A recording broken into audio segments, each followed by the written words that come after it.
সোৱণশিৰি শাখা সাহিত্য সভাৰ সম্পাদক প্ৰশান্ত শইকীয়াৰ কবিতা পুথি পাতমাদৈ উন্মোচন। আজি লখিমপুৰ জিলাৰ সোৱণশিৰি শাখা সাহিত্য সভাৰ সম্পাদক তথা STK জনজাতি মধ্য ইংৰাজী বিদ্যালয়ৰ সহকাৰী শিক্ষক প্ৰশান্ত শইকীয়াৰ কবিতা পুথি পাতমাদৈ উন্মোচন কৰা হয়। কাটৰি চাপৰি উচ্চ মাধ্যমিক বিদ্যালয়ত অনুষ্ঠিত হোৱা উন্মোচনী সভাত কবিতা পুথিখন উন্মোচন কৰা হয়। কাটৰি চাপৰি উচ্চ মাধ্যমিক বিদ্যালয়ৰ প্ৰধান শিক্ষক লক্ষীনাৰায়ণ শইকীয়াই উন্মোচনী সভাত সভাপতিত্ব কৰে। স্থানীয় বয়োজ্যেষ্ঠ সমাজকৰ্মী গিৰিধৰ ভূঞাই বন্তি প্ৰজ্বলন কৰা অনুষ্ঠানত কবিতা পুথি পাতমাদৈ উন্মোচন কৰে কাটৰি চাপৰি উচ্চ মাধ্যমিক বিদ্যালয়ৰ অৱসৰপ্ৰাপ্ত শিক্ষক ৰূপেশ্বৰ মুদৈয়ে। প্ৰশান্ত শইকীয়াৰ প্ৰথম প্ৰয়াস হিচাপে 20টাকৈ গ্ৰাম্যানুভূতিৰে ৰচিত কবিতাৰ সংকলন হৈছে পাতমাদৈ।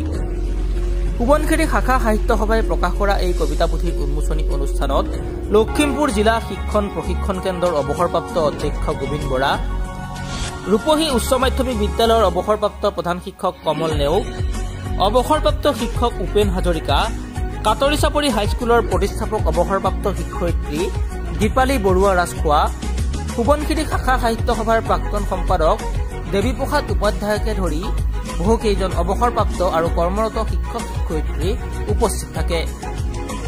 দীপ্ৰতিম বৰাৰ প্ৰতিবেদন, আছামিজ টক্স নাও।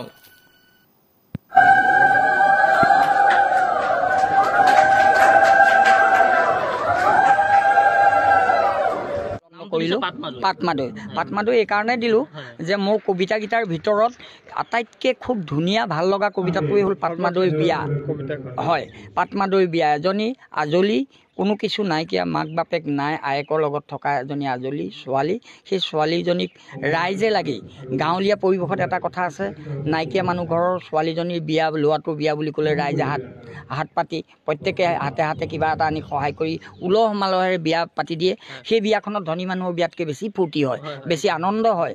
গতিকে সেইকাৰণে এই পাতমাদৈ ছোৱালীজনীৰ যিখন বিয়া, পাতমাদৈ বিয়া, এই কবিতাটোৰ পাতমাদৈজনীৰ নামতেই মই পাতমাদৈ বুলি কবিতা পুথিখনৰ নাম দিছোঁ। গোটেই কবিতা পুথিখনত গ্ৰাম্য অনুভূতিটো আছে। হয়, সম্পূৰ্ণ। মই নিজেই গ্ৰাম্য পৰিৱেশত সৰুৰ পৰা এতিয়ালৈকে থকা। এতিয়া আজি কেইবছৰমানহে চাউল ধোৱা চেণ্টাৰলৈ আহিছোঁ। তাৰ আগততো মই গাঁৱলীয়া পৰিৱেশতে থকা। গাঁৱত কৰা সভা ভাওনা, গাঁৱৰ প্ৰতিটো অনুষ্ঠান, গাঁৱৰ প্ৰতিটো খেতি বাতিৰ লগত মই জড়িত। গতিকে গ্ৰাম্য সেই সোৱাদবিলাক মোৰ মনত এতিয়াও ভাহি আছে। সেয়েহে মই প্ৰতিটো কবিতাই, ইয়াতে মোৰ 20টা কবিতাৰ ভিতৰত আঘোণৰ অনুভৱ, পাতমাদৈ বিয়া, সভা ভাওনা, পিতাইদেউ বুলি মোৰ দেউতাৰ কাৰণে এটা কবিতা লিখিছোঁ। হয়, প্ৰথম মোৰ ইয়াৰ আগতে গল্প, প্ৰবন্ধ আৰু এটা কবিতা আমাৰ শিক্ষা চক্ৰৰ যিখন আলোচনা জ্ঞানাংকুৰত প্ৰকাশ হৈছে প্ৰবন্ধ, আৰু মোৰ স্কুলত 2খনমান আলোচনী আমি উলিয়াইছোঁ, তাত প্ৰবন্ধ আছে, কিন্তু কবিতা পুথি আকাৰে প্ৰথম এইখনেই।